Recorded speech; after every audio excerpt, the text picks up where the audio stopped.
Bien, nuestro invitado central de hoy es el presidente de la Cámara Peruana de la Construcción, CAPECO, Jorge Zapata Ríos, a quien le agradezco muchísimo su presencia hoy en el programa. Bienvenido. Gracias, Tipo Lindo. Esta semana, amigos de Tierra Adentro, se realizó con mucho éxito la 25 Exposición Internacional del Sector de la Construcción EXCON 2022, organizada por CAPECO, justamente. ¿Cuáles, diría Jorge, que son las principales conclusiones del foro, sobre todo construcción es crecimiento? Bueno, las conclusiones son que la construcción, como muchos otros sectores e industrias del país, no atraviesa por un buen momento. Primero porque la economía no está del todo reactivada, las fuerzas y los vientos internacionales no son los más adecuados para impulsar la economía y el sector construcción en general, pero a eso se suma la inestabilidad política y un gran fenómeno que le causa mucho problema a la construcción, que es el mal sistema de contrataciones que tenemos, los grandes problemas que tenemos por paralización de obras, corrupción y todo lo que se ha mencionado en el foro.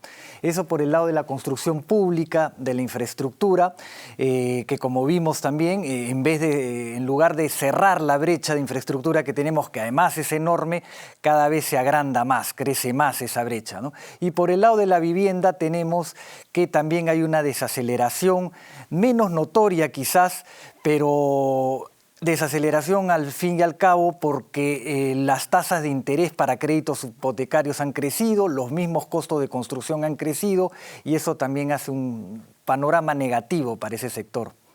Ahora, hay, digamos, información confusa, ¿no? Porque por un lado vemos que la macroeconomía peruana goza de muy buena salud, ¿no es cierto?, baja inflación dentro del contexto mundial, bajo endeudamiento respecto al PBI, fortaleza de la moneda nacional, pero por otro lado, la construcción que debería, digamos, jalonar, ¿no es cierto?, de manera decidida la economía, está alicaída y que casi se sostiene en buena parte porque el sector minero lo hace. ¿Cómo ven ustedes esta situación? Pero vamos a ver, en los números macroeconómicos que antes en el país, estamos hablando de hace 4 o 5 años y 10 años antes, eran fabulosos, ¿no? Con inflaciones del orden del 2,5%, ¿no? Un crecimiento del PBI del 6-7%. Esos números también se han deteriorado. Efectivamente hay países que la están pasando peor, pero estamos viendo inflaciones del 8,5%, 8,7%, estamos viendo crecimientos mucho menores, ¿no? Del 2,5%. Entonces, es notorio el deterioro de la economía. Y a eso no es ajeno el sector construcción y el sector de la vivienda, ¿no? Todo está encadenado al final, ¿no? Si los números de la macroeconomía siguieran creciendo a ritmos de 6-7%, como crecíamos hace 10 años, probablemente la construcción estaría creciendo mucho más. El actual alcalde de Lima, el arquitecto Miguel Romero, hizo una exposición en EXCON 2022 que a mí me impresionó mucho porque nos hablaba de propuestas concretas para una Lima del futuro, para una nueva Lima, ¿no es cierto? Redibujando un poco la ciudad. ¿Qué rescataría usted para los televidentes de Tierra Adentro de las propuestas que compartió con nosotros el actual alcalde de Lima? Varias cosas. Lo primero a rescatar sin duda es que por fin tengamos un plan de desarrollo urbano, ¿no? El plan MED Lima al 2040, que no lo teníamos hace décadas. Entonces hemos logrado superar ese escollo que es fundamental, importantísimo, y en realidad hablamos poco de estas cosas a nivel prensa, ¿no? Te felicito que toques el tema, pero la verdad es que se habla poco y es realmente inconcebible que administremos las ciudades sin un plan de desarrollo, ¿no? Ahora, dentro de ese plan de desarrollo, pues él está contemplando que la ciudad ya no es, pues, digamos, desde Comas, Independencia, hasta por el sur Villa El Salvador o Chorrillos, ¿no? Se está contemplando una ciudad más grande, una ciudad que tiene que ser planificada de esa forma. ¿Por qué? Porque ya las zonas consolidadas no tienen mucho espacio para crecer, salvo que sea en verticalidad, ¿no? Y eso sí lo estamos viendo, el crecimiento en verticalidad, pero los terrenos en zonas consolidadas es difícil que se obtengan precios por ellos adecuados como para hacer vivienda social para el sector más bajo de la población. Entonces hay que pensar en un poco más al norte y un poco más al sur para poder obtener el suelo necesario para esa vivienda social. Pero a la vez hay que integrarlo con buenas vías de comunicación, con un buen sistema de transportes, y por eso que planificó esta continuación de la periurbana que llegue hasta Chancay, bordeando un poco toda la zona urbana para evitar el tránsito, ¿no? Una cosa que a mí me llamó mucho la atención, Jorge, fue que él nos presentaba, claro, que Lima tiene tantos distritos, ¿no es cierto? Y la propuesta es hacer algo así como lo que se quería hacer en la región, es decir, que se junten varios distritos para que sean, digamos, tengan una mejor, de la zona norte, de la zona centro, de la zona sur, en vez de esta multiplicidad de distritos que crean cacicazgos donde nadie tiene plata para hacer nada. Y, por ejemplo, la famosa ruta que yo escucho desde los 90, ahora sí vamos a hacer que termine la avenida Primavera, ¿no? Y que pase y que una con La Molina, nunca pasa porque hay 20 alcaldes haciendo eso. Eso es un aporte también importante de esa propuesta.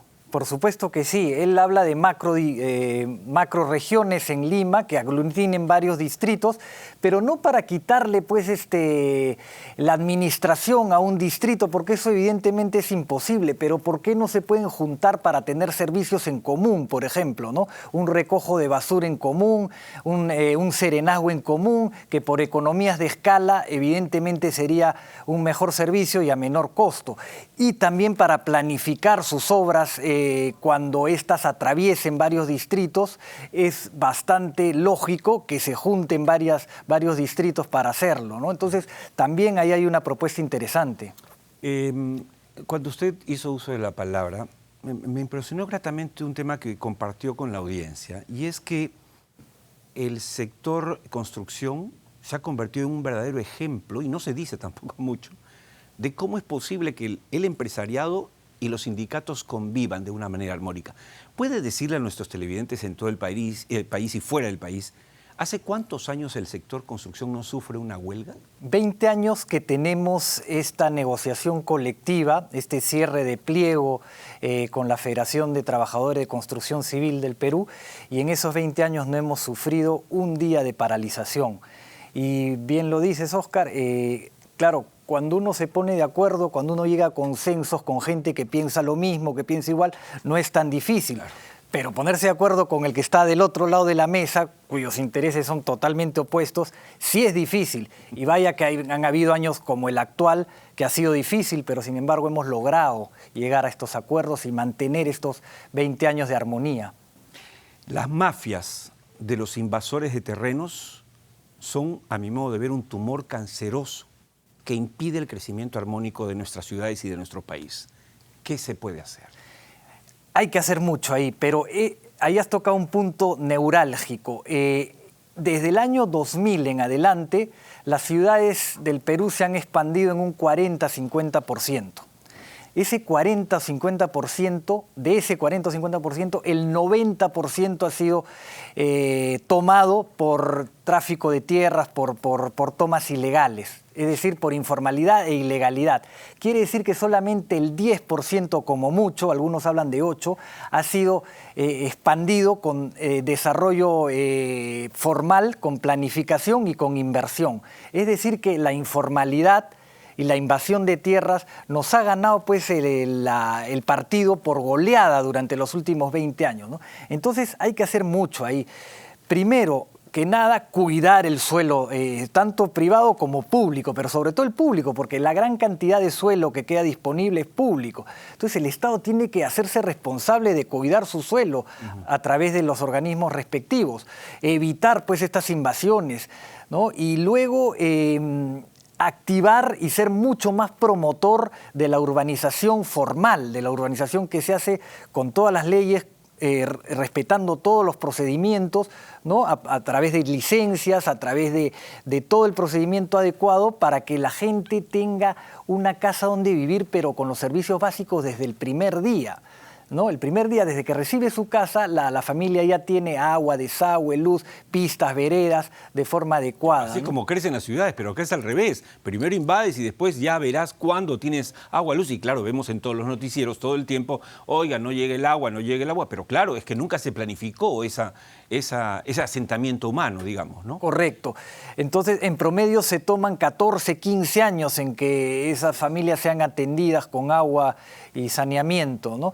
Entonces, el Estado tiene que impulsar mucho la construcción de vivienda formal, ¿no? Tiene que seguir impulsando los subsidios para la vivienda para las familias de más bajo poder adquisitivo y tratar de trabajar en las tasas de interés, tratar de que el Fondo Mi Vivienda no levante sus tasas, que eso también es sustancial, y tiene que decidir apostar, pero de una forma agresiva, por la vivienda formal para tratar de ganarle poco a poco terreno a la informalidad, a la invasión y a ese modelo que se ha construido por tantos años en el Perú. Antes que nos gane el tiempo y agradeciéndole mucho su presencia hoy en el programa, que estoy seguro será la primera, pero no la última, el tema de la construcción es fundamental en el desarrollo del país, además como generador de empleo, ¿no es cierto? Es muy democrático en ese sentido.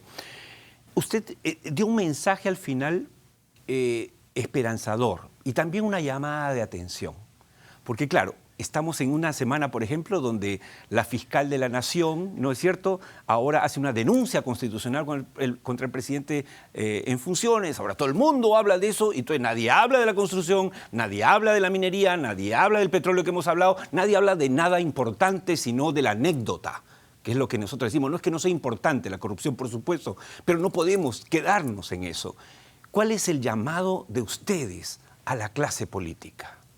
Precisamente ese de hablar de los temas importantes del país, hablar de los temas que generan economía, que generan crecimiento, que dan empleo, y al dar empleo dan bienestar a la gente. Por supuesto que hay que hablar de minería, hay que hablar de petróleo, hay que hablar de industria, hay que hablar del agro, hay que hablar de la construcción y de todos los sectores que involucran el desarrollo económico del país. No solo quedarnos en la anécdota del día a día, que por supuesto tiene su importancia y hay que señalarlo, ¿no? Pero no todo puede ser eso por un lado. Y a los políticos que aparte de hablar de los temas trascendentes para el Perú, es increíble que acabamos de pasar una campaña electoral municipal y no se habla de estos temas.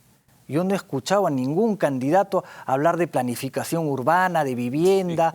Sí. Y acabó la campaña. Y acabó la campaña, ¿no? Y por supuesto, si van a resolver el problema de la vacancia o la permanencia de Castillo en el poder o no lo van a resolver, por lo menos pues que se pongan a trabajar en otros temas y sobre otros temas lleguen a consensos. Claro. ¿No? Porque no podemos pasarnos la vida en ese tema único y no ver los otros problemas que tiene el país, ¿no? Bueno, muy claro el mensaje. Hemos conversado con el presidente de Capeco, presente hoy en el programa. Muchas gracias, Jorge.